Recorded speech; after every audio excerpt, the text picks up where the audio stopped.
जय श्री कृष्ण। राधे राधे। मेरे YouTube channel में आपका हार्दिक स्वागत है।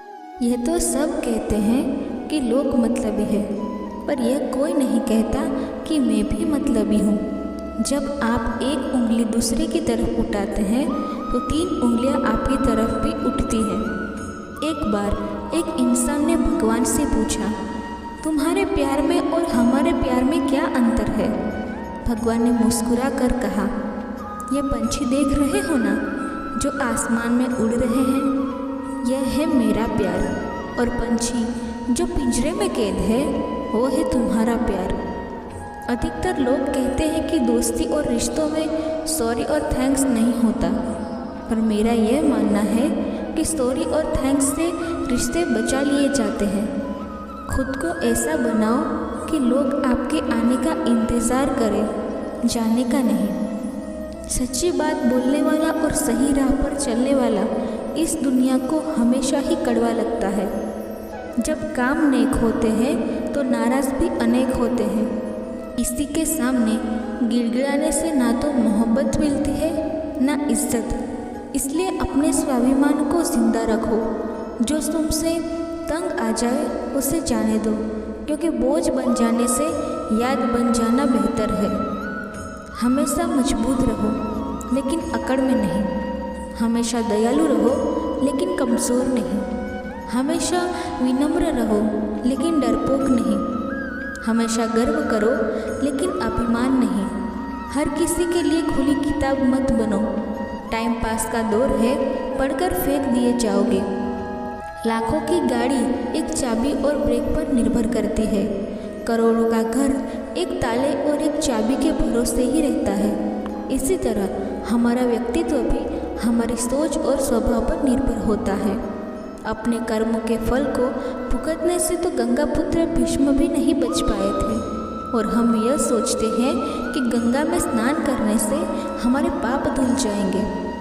प्रार्थना और ध्यान इंसान के लिए बहुत ज़रूरी है, क्योंकि प्रार्थना में भगवान आपकी बात सुनते हैं और ध्यान में आप भगवान की बात सुनते हैं। आकाश से बड़े दिखावे अक्सर इंसान को कर्जे में डुबा देते हैं। तानों की भट्टी में तपा इंसान राख नहीं सोना बनता है। शुरुआत करने के लिए महान होने की ज़रूरत नहीं है, बल्कि महान होने के लिए शुरुआत करने की ज़रूरत है। बीता हुआ कल तुम्हारे दिमाग में है और आने वाला कल तुम्हारे हाथ में है। सोच यह न रखो कि मुझे वह रास्ता मिले जो अच्छा हो, बल्कि सोच यह रखो कि मैं जहाँ भी कदम रखूँ वह रास्ता अच्छा बना लूँ। समस्याएं हमारे जीवन में बिना किसी वजह से नहीं आती। उनका आना एक इशारा है कि हमें अपने जीवन में बहुत कुछ बदलना है। सोच का ही तो फर्क होता है, वरना समस्याएं आपको कमज़ोर करने के लिए नहीं बल्कि मजबूत बनाने आती हैं। कुछ चीज़ें बिना मांगे ही मिल जाती है। केवल समीप जाने से, जैसे आग से गर्माहट, पानी से शीतलता, गुलाब से सुगंध मांगनी नहीं पड़ती, केवल उनके पास जाना पड़ता है। इसी तरह ईश्वर से निकटता बढ़ाए, उनके समीप जाइए, सब कुछ बिन मांगे मिल जाएगा। सिर्फ धोखा देना ही धोखा नहीं होता, बल्कि किसी के साथ अपनेपन का नाटक करना उससे भी बड़ा धोखा होता है। बिना सोचे दिया गया वचन और बिना देखे चलाया गया बाण हमेशा ही श्राप के रूप में लौटते हैं। अगर हानि हुई तो भविष्य में लाभ भी होगा। अगर छल हुआ तो आगे चलकर हिसाब भी होगा। हम उनसे तो लड़ सकते हैं जो खुलेआम दुश्मनी करते हैं, लेकिन उनका क्या करें जो मुस्कुरा के छल करते हैं। ज़िंदगी में प्यार और भरोसा कभी मत तोड़ना, क्योंकि फिर वैसा प्यार मिलेगा नहीं और भरोसा कोई करेगा नहीं। जो लोग अपनी ज़िंदगी में खुद से ज़्यादा दूसरों की फिक्र करते हैं, अक्सर उन्हीं की फिक्र करने वाला कोई नहीं होता। रोता वही है जिसने महसूस किया हो सच्चे रिश्ते को, वरना मतलब का रिश्ता रखने वालों की आंखों में ना शर्म होता है ना पानी। आजकल लोग समझते कम और समझाते ज़्यादा है। इसीलिए तो रिश्ते सुलझ कम और उलझते ज़्यादा हैं। जब तक आप में दूसरों के दोष और कमियां ढूंढने की आदत बनी रहेगी, तब तक आप किसी दूसरे का तो क्या अपना भी भला नहीं कर सकते। अपने खिलाफ बातें खामोशी से सुन लीजिए। यकीन मानिए कि वक्त बेहतरीन जवाब देगा। सब्र और सहनशीलता कोई कमज़ोरी नहीं होती, यह वह अंदरूनी ताकत है जो सब में नहीं होती। तबीयत पूछने वाला इंसान ढूंढो, वसीयत और हैसियत पूछने वाला तो बहुत मिल जाएगा। हकीकत को तलाशना पड़ता है, अफवाहें तो घर बैठे ही आप तक पहुंच जाती है। लाख ज़माने की डिग्रियां हो हमारे पास, अपनों की तकलीफ ना पढ़ पाए तो अनपढ़ है। हम इंसान भी कितना अजीब होता है।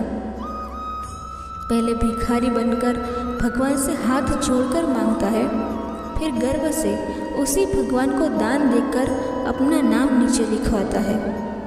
किसी दूसरे को दुख देकर हासिल किए गए सुख की उम्र बहुत छोटी होती है। छल कपट पाप का फल इसी धरती पर भुगतना पड़ता है। याद रखना, समय किसी को माफ़ नहीं कर पाता। पता नहीं इतनी होशियारी कहाँ से सीखते हैं लोग। साथ भी रहते हैं, ईर्ष्या भी करते हैं, रिश्ते भी निभाते हैं, दुश्मनी भी निभाते हैं। मुंह पर कुछ और पीठ पीछे कुछ और ही होते हैं। समय और स्थिति कभी भी बदल नहीं सकती, अतः कभी भी किसी का अपमान ना करें, ना ही किसी को तुच्छ समझे। आप शक्तिशाली हो सकते हैं, पर समय आपसे अधिक शक्तिशाली है। जीवन में दो ही सच्चे साथी हैं, एक आपका किया गया कर्म और दूसरा परमात्मा। सब यही मिले हैं और यही बिछड़ जाएंगे। जो अपना ना हुआ उस पर कभी हक ना जताना, और जो समझ ना सके उसे कभी दुख ना बताना। जब तक मन में खोट और दिल में पाप है, तब तक व्यर्थ सारे मंत्र और जाप है। अन्याय पर मौन रहने वाला सदा रोया है। धृतराष्ट्र के मन में भी 100 पुत्रों का खोया है। इसी की फितरत को बदल नहीं सकते। जन्म होने पर बंटने वाली मिठाई से शुरू हुआ जिंदगी का खेल रात की खीर पर आकर ख़त्म हो जाता है। यही जीवन की मिठास है, और बड़े दुर्भाग्य की बात है कि इन दोनों मौक़ों पर ये दोनों चीज़ें नहीं खा सकते। जिंदगी का क्या है, आकर नहाए और नहाकर चले गए।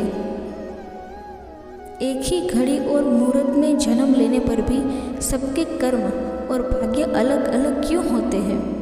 एक बार यह प्रश्न एक राजा के मन में आया और उसने कुछ विद्वान ज्योतिषियों और महात्माओं की सभा बुलाई और उनसे यह प्रश्न किया।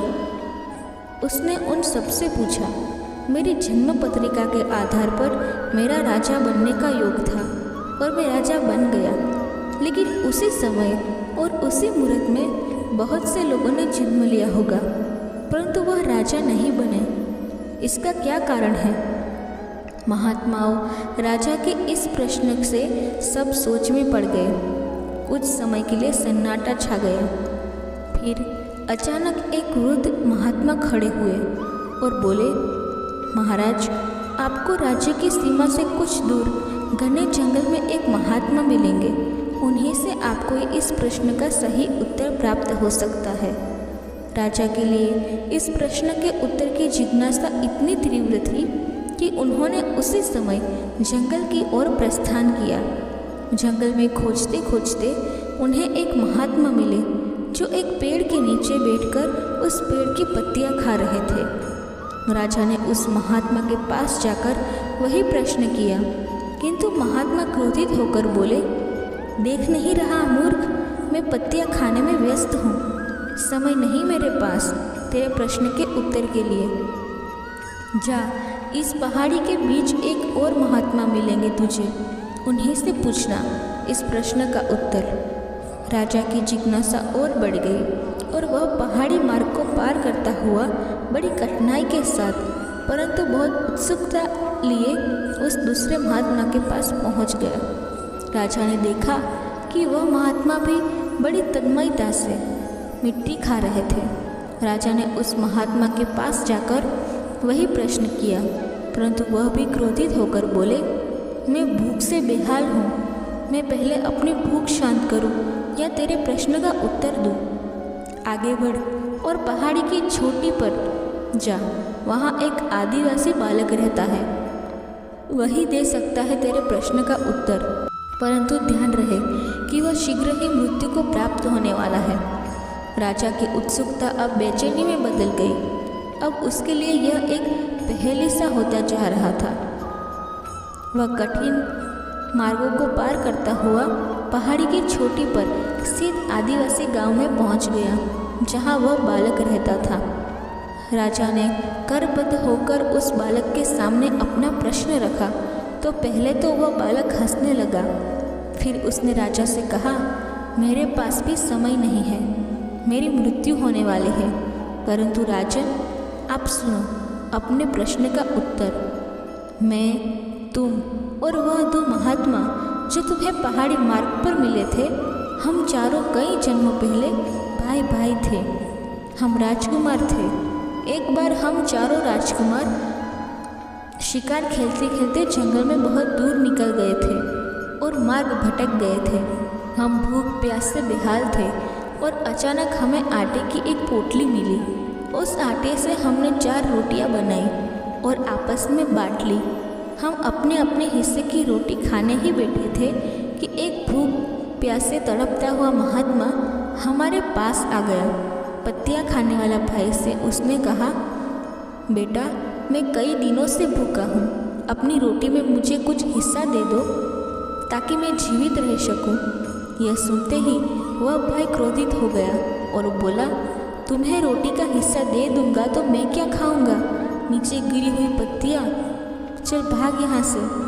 अब वह महात्मा उस भाई के पास पहुँचा जो इस जन्म में मिट्टी खा रहा है। उन्होंने उस भाई से भी याचना की अपनी रोटी का कुछ भाग उन्हें दे दे, पर वह भी क्रोधित हो गया और चिल्लाकर बोला, बड़ी ही कठिनाई से मिली है यह रोटी, तुझे दे दूंगा तो क्या खाऊंगा? जंगल की मिट्टी। उसने भी उस महात्मा को वहाँ से भगा दिया। भूख से बेहाल वह महात्मा जब मेरे पास आए तब मैंने भी अधीरता से ही उत्तर दिया कि मैं नहीं दे सकता अपनी रोटी का हिस्सा। अगर मैं तुम्हें दे दूंगा तो मैं क्या भूख से मर जाऊंगा? आगे बढ़ो। और अंतिम आशा लिए वह महात्मा आपके पास भी आए और आपने बड़े आदर और प्यार के साथ अपनी रोटी का आधा ही हिस्सा उन्हें दे दिया। वह आधी रोटी खाकर वह महात्मा बहुत खुश हुए और बोले, तुम्हारे भविष्य तुम्हारे व्यवहार और तुम्हारे कर्म के आधार पर ही फलेगा। इस जन्म में हम चारों भाइयों का जन्म एक ही घड़ी और एक ही मुहूर्त में हुआ, लेकिन हम वैसा ही फल भोग रहे हैं जैसा हमने कई जन्म पहले व्यवहार और कर्म किए थे। राजन, हम बबूल का पेड़ लगाकर आम की आशा नहीं कर सकते। इंसान किसी भी घड़ी किसी भी मुहूर्त में जन्म ले, परंतु उसके कर्म और व्यवहार उसके साथ साथ सदैव चलते हैं। कर्म कभी पीछा नहीं छोड़ते। दोस्तों, अगर आपको हमारा वीडियो पसंद आया हो तो वीडियो को लाइक करके चैनल को सब्सक्राइब ज़रूर से कीजिएगा। धन्यवाद। जय श्री कृष्ण। राधे राधे।